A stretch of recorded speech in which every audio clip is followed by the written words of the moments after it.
Memandikan jenazah. Yang pertama, hadis memandikan jenazah. Yang kedua, syarat memandikan jenazah. Yang ketiga, jenazah yang wajib dimandikan.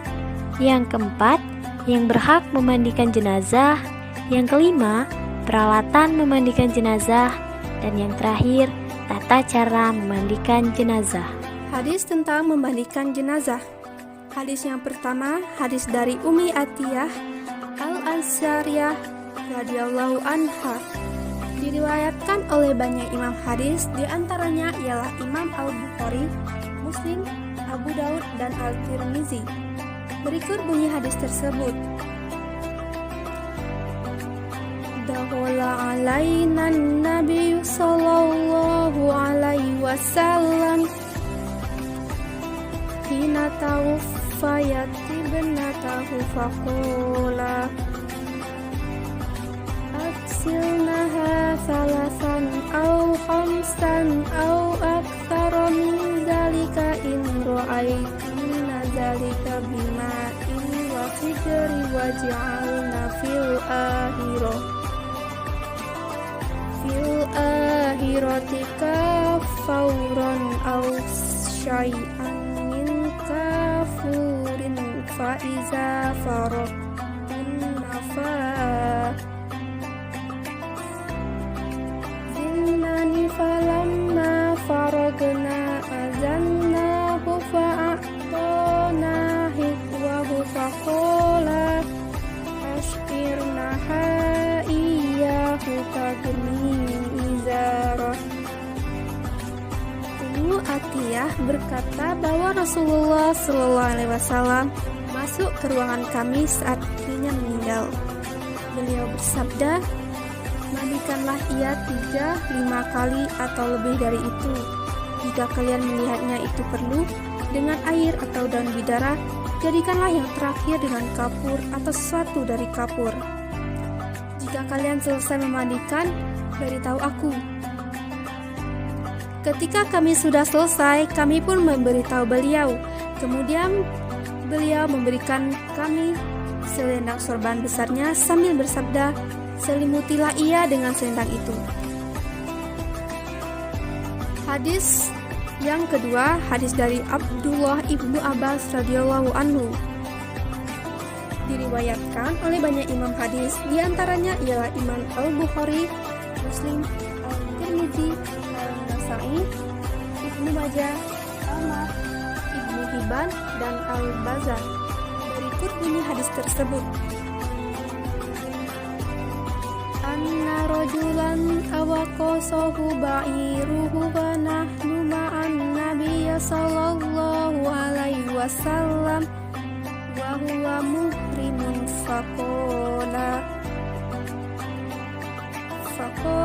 an-nabiy sallallahu alaihi wasallam iksiluhu bima'in wa sidrin wa kafanuhu fi suban. Seorang lelaki berirham haji dijatuhkan untanya dan ia meninggal karena patah tulang lehernya. Dan kami bersama Nabi sallallahu alaihi wasallam. Kemudian Nabi bersabda, mandikanlah ia dengan air dan daun bidara, dan kafankanlah ia dengan 2 kain ihram. Syarat orang yang memandikan jenazah. Mereka yang hendak memandikan jenazah harus memenuhi syarat berikut, yaitu muslim, berakal, baligh, jujur dan saleh, terpercaya dan amanah, tahu hukum, adab, dan tata cara memandikan jenazah, serta menutup aib. Syarat ini sempat disinggung Nabi Muhammad SAW dalam hadisnya. Liyaghsil mautakum ma'munun, yang artinya, hendaklah jenazah-jenazah kalian dimandikan oleh orang yang dapat dipercaya. Hadis riwayat Ibnu Majah. Adapun jenazah yang wajib dimandikan yaitu: pertama, seorang muslim atau muslimah; kedua, ada tubuhnya; ketiga, kematian bukan karena mati syahid; keempat, bukan bayi yang meninggal karena keguguran. Selain itu, adapun jenazah yang tidak wajib dimandikan yaitu: pertama, mereka yang meninggal dalam mati syahid; kedua, bayi yang meninggal karena keguguran. Siapa sih yang berhak memandikan jenazah? Khusus untuk jenazah laki-laki, yang berhak memandikannya yaitu yang pertama, laki-laki yang masih ada hubungan kekeluargaan dengan jenazah, misal kakak, adik, keluarga, atau kakek. Yang kedua, istri dari jenazah laki-laki tersebut.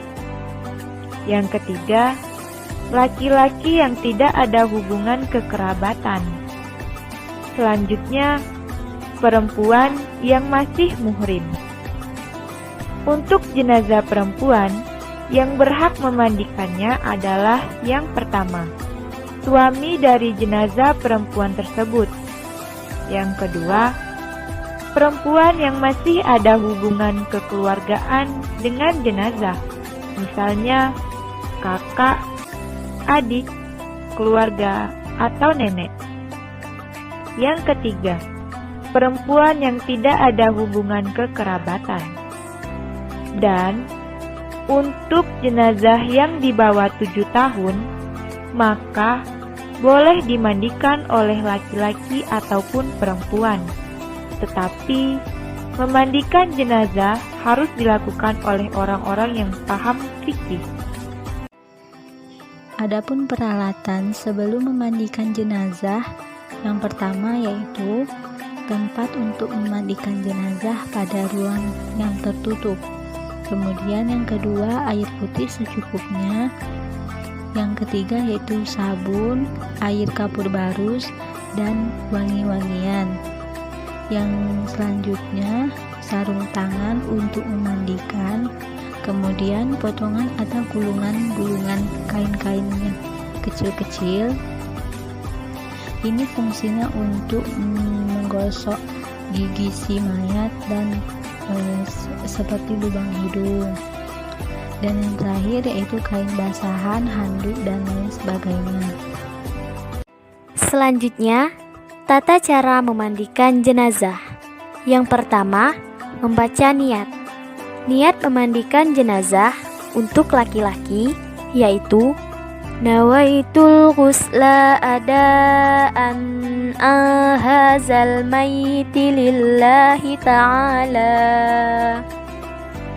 Artinya, saya niat memandikan untuk memenuhi kewajiban dari mayit laki-laki ini karena Allah Subhanahu wa Ta'ala. Niat memandikan jenazah perempuan yaitu nawaitul ghusla adaan ahazihil maitati lillahi ta'ala.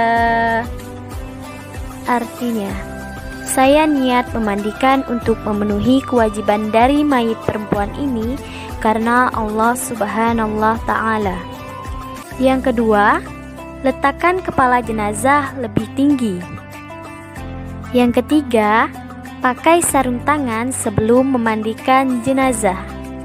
Yang keempat, ambil kain penutup dari jenazah dan ganti dengan kain basah agar auratnya tidak terlihat.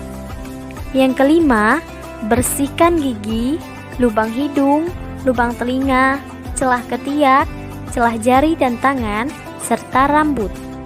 Yang keenam, angkat kepala jenazah sampai setengah duduk. Kemudian, tekan perutnya agar kotoran keluar semua.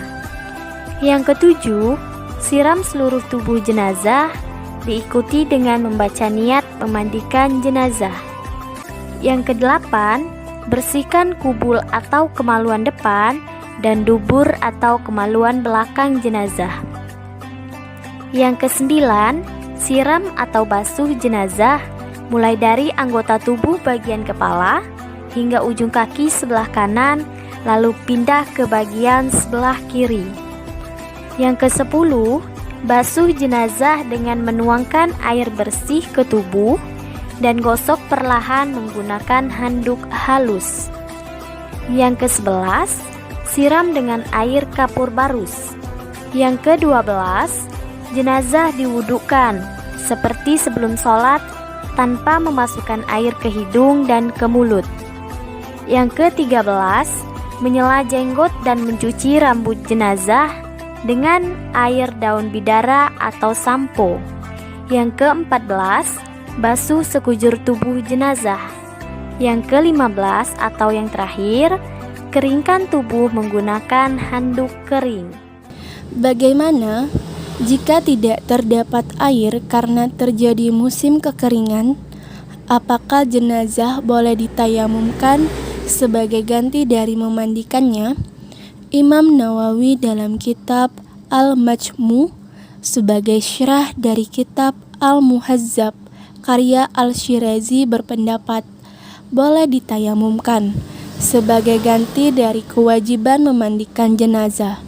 Melakukan tayamum itu hukumnya wajib karena menjadi proses penyucian yang tidak berkaitan dengan menghilangkan najis. Walaupun terdapat kewajiban menghilangkan najis dari tubuh jenazah sebelum memandikannya, sebagaimana kewajiban mandi karena junub. Sebagaimana alasan wajibnya bertayamum bagi orang yang junub adalah karena tidak terdapat air. Demikian halnya memandikan jenazah karena tidak terdapat air. Pendapat Imam Nawawi di atas sesungguhnya terkait dengan persoalan najis yang keluar dari tubuh jenazah setelah dimandikan. Maka Imam Nawawi mengatakan wajib dimandikan lagi karena mandi merupakan unsur terakhir, sehingga harus dilakukan dengan bersuci secara sempurna. Namun, jika terhalang dilakukan mandi karena tidak terdapat air atau sebab lain, maka dilakukan tayamum karena memandikan jenazah tidak terkait dengan najis, sehingga bisa berpindah pada tayamum. Jika tidak, bisa dilakukan mandi sebagaimana wudu dan mandi janabat. Setelah dilakukan tayamum sebagai ganti dari mandi, maka berikutnya harus dilakukan sholat untuk jenazah.